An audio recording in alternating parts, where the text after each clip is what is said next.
자, 안녕하세요. 신상중학교 여러분. 자, 우리 2학기 들어서 첫 번째 영상인데요. 자, 이번 시간에는 지구의 크기를 측정하는 방법에 대해서 한번 얘기를 해보려고 해요. 자, 친구들이 조금 어려워하는 부분이기는 한데, 선생님이 한번 잘 이해가 되도록 설명을 해볼 테니까 잘 따라와 주세요. 자, 우리가 지구의 크기를 처음 측정하려고 했던 과학자는 자, 고대 그리스 알죠? 고대 그리스의 철학자이자 과학자예요. 자, 이름은 틀렸네요. 에라토스테네스라는 사람이에요. 에라토스테네스라는 사람이 자, 어떤 소문을 듣게 돼요. 이봐 있잖아. 저기 시에네라는 지역에 가면 어떤 우물이 있는데 그 우물엔 하진날 정오가 되면 그림자가 하나도 생기지 않아서 우물 밑바닥을 다 볼 수 있대. 라는 소문을 들었어요. 그래서 이제 직접 가봤겠죠. 가봤더니 하진날 정오에 정말 우물에 그림자가 하나도 생기지 않는 거예요. 자, 우물에 그림자가 하나도 생기지 않는다. 이 말은 뭘까요? 우리가 햇빛이 보통 머리 위에서 내리쬐 때 햇빛이 비스듬하게 비칠수록 그림자가 길게 생기죠. 근데 우물에 그림자가 하나도 생기지 않았다는 거는 우물을 바로 수직으로 위로 연결한 선으로 햇빛이 내리쬐다는 거예요. 그래서 그림으로 한번 표현을 해볼게요. 자, 이때 삐뚤어졌네요. 자, 이때 이 에라토스테네스가 살던 때만 해도 아리스토텔레스가 한 100년쯤 전에 지구는 둥글다라는 얘기를 하고 난 이후라서 지구가 둥글다는 사실을 알고 있었어요. 자, 지구가 둥근 모습일 때 자, 여기에 시에네라는 지역에 우물이 이렇게 파여져 있겠죠. 우물이 파여져 있는데 그림자가 보통은 이렇게 햇빛이 비스듬하게 비치면 우물이 이쪽 벽에 가려져서 햇빛이 이 밑바닥에는 닿지 않기 때문에 그림자가 지거든요. 근데 밑바닥이 훤히 보일 정도였다고 하니까 햇빛이 바로 이렇게 위에 수직으로 내리쬐다는 거겠죠. 자, 요 지역이 시에네라는 지역이었어요. 자, 그리고 같은 시간에 다른 지역을 보니까 이 지역에서는 그림자가 생기더라는 거예요. 자, 에라토스테네스가 기준으로 삼았던 지역은 선생님이 왜 이렇게 틀릴까요? 자, 알렉산드리아라는 지역이었어요. 자, 요 지역에서는 그림자가 생기는 거예요. 자, 그래서 이 두 사실을 가지고 에라토스테네스가 이 지구의 크기, 지구의 둘레를 요런 과정을 거치면 지구 둘레를 구할 수 있겠다라고 생각을 했어요. 자, 요 과정을 한번 설명을 해볼게요. 자, 근데 에라토스테네스의 이 지구를 구하는 방법을 따라가기 위해서는 두 가지 수학적인 원리를 미리 알고 있어야 돼요.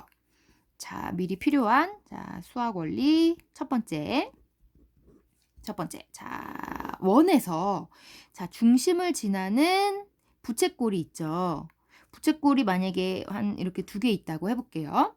자, 부채꼴에서 중심각이 하나는 세타이고 자, 얘는 조금 더 커 보이죠? 얘의 중심각은 달라요. 세타 프라임이라고 할게요. 자, 중심각이 이렇게 다를 때 요 호의 길이 부채꼴에서 요 둥근 부분, 치즈 피자 크러스트 부분이죠. 자, 요 호의 길이에 해당하는 길이를 L이라고 하고, 자, 요때 호의 길이를 L 프라임이라고 할게요. 자, 그러면은 얘네들 사이에는 중심각이 세타일 때 L의 호의 길이를 가지면 중심각이 세타 프라임으로 달라졌을 때는 L 프라임의 비와 같다. 요런 비례식이 성립한다는 거를 먼저 알아야 돼요. 자, 이게 다 문자로 쓰니까 복잡한데, 그러니까 쉽게 말하면 만약에 얘가 30도예요. 자, 30도일 때 요 길이가 만약에 10cm였다. 그러면 중심각이 60도가 된다면 얘의 길이는 얼마일까요? 중심각이 2배가 되면 호의 길이도 2배가 된다는 뜻이에요. 자, 요거를 조금 더 발전시키면 자, 그러면 얘 길이와 중심각만 알면 전체 원의 둘레도 구할 수 있게 돼요. 어떻게 구하면 될까요? 30도일 때 10cm라면 자, 원의 둘레, 원은 중심각을 얼마일 때라고 생각하면 되죠? 중심각이 360도인 거나 마찬가지니까 360도일 때 전체의 이 원의 둘레가 얼마이냐라는 것과 똑같게 돼요. 우리가 이 원의 둘레를 반지름 r로 표현했을 때 이렇게 구하죠.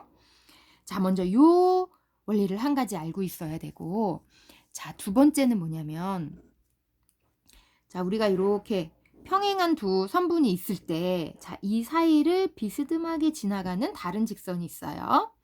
자, 요때 요 각과 요 각 이렇게 비스듬하게 어긋나 있는 요 각을 부르는 이름이 있죠. 요 두 각은 엇각이라 하고 그 크기는 같다라고 수학 시간에 아마 배웠을 거예요. 자, 요렇게 엇각의 크기가 같다. 라는 두 가지 사실을 이용해서 우리가 지구의 둘레를 한번 구해 볼게요. 자, 그러면 다시 일로 돌아와요.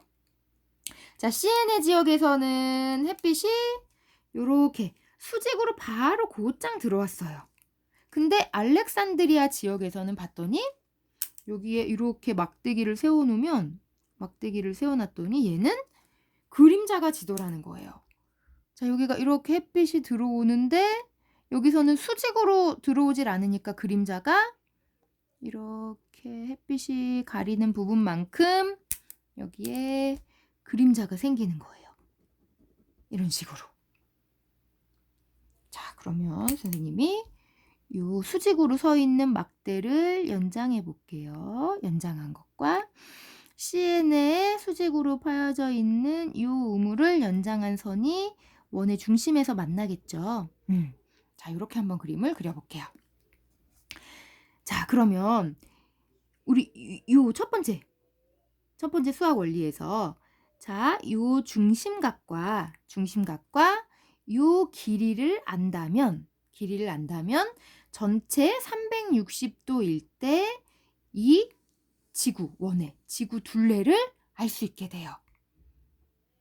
요런 방법으로 지구의 둘레를 구했는데, 자, 그러기 위해서는 이 수학 원리를 써야 되잖아요. 이 수학 원리를 쓰기 위해서 에라토스테네스가 가정한 두 가지가 있어요.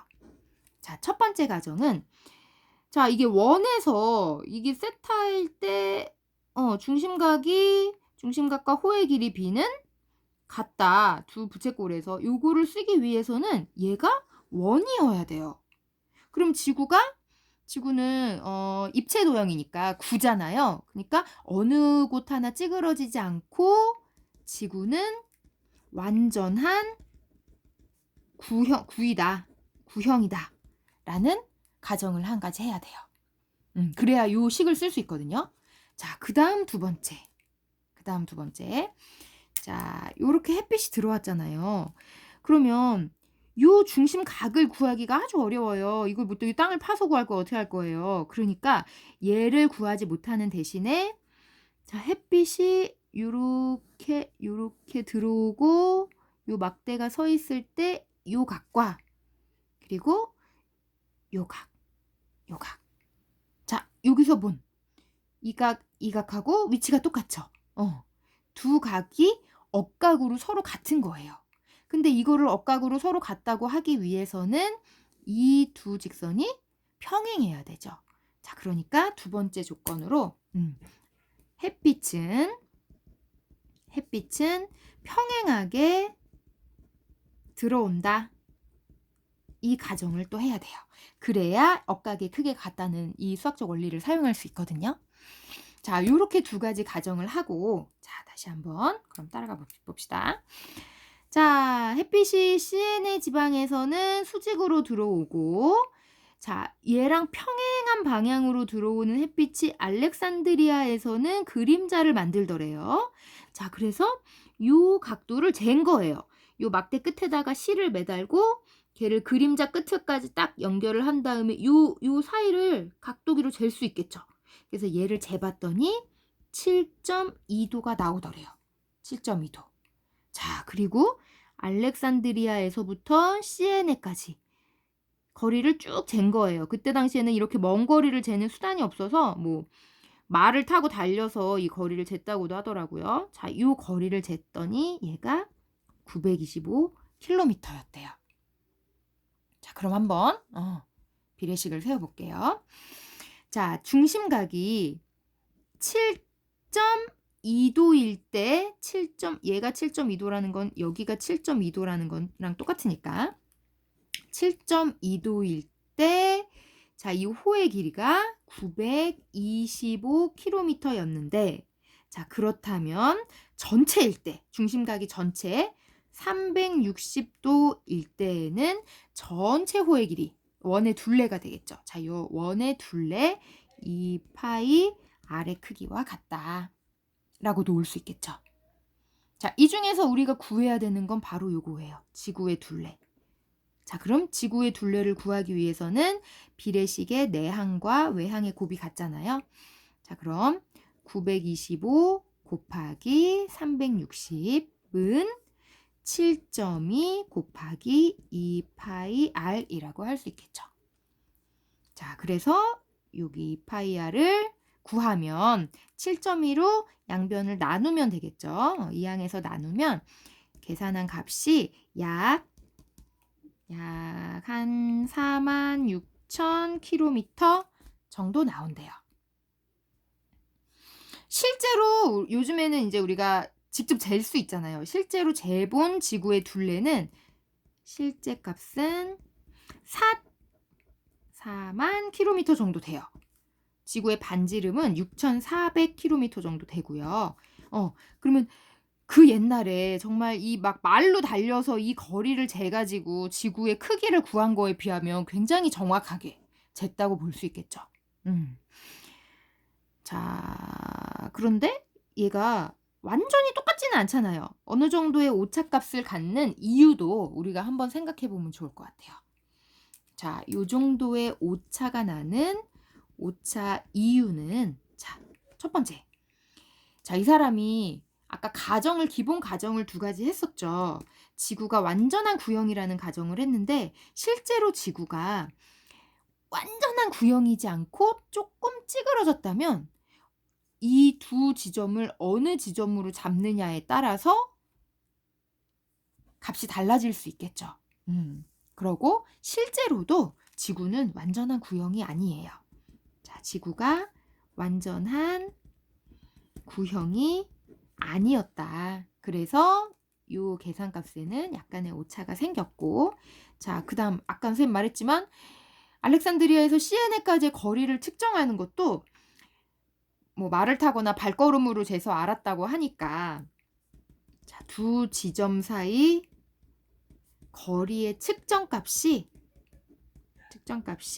정확하지가 않았던 거예요. 정확하지가 않아서 지구가 완전한 구형이지 않고 두 지점 사이 거리 측정값이 정확하지 않으니까 이 정도의 오차값을 갖게 되었다고 보면 될 것 같아요. 자, 우리가 나중에도 이 지구 반지름의 길이 정도 기억해 두면 좋을 것 같아요. 지구 반지름은 6,400km다. 자, 조금 내용이 어려웠나요? 자, 수업 시간에 조금 더 부연 설명 선생님이 해줄게요. 자, 수고했어요.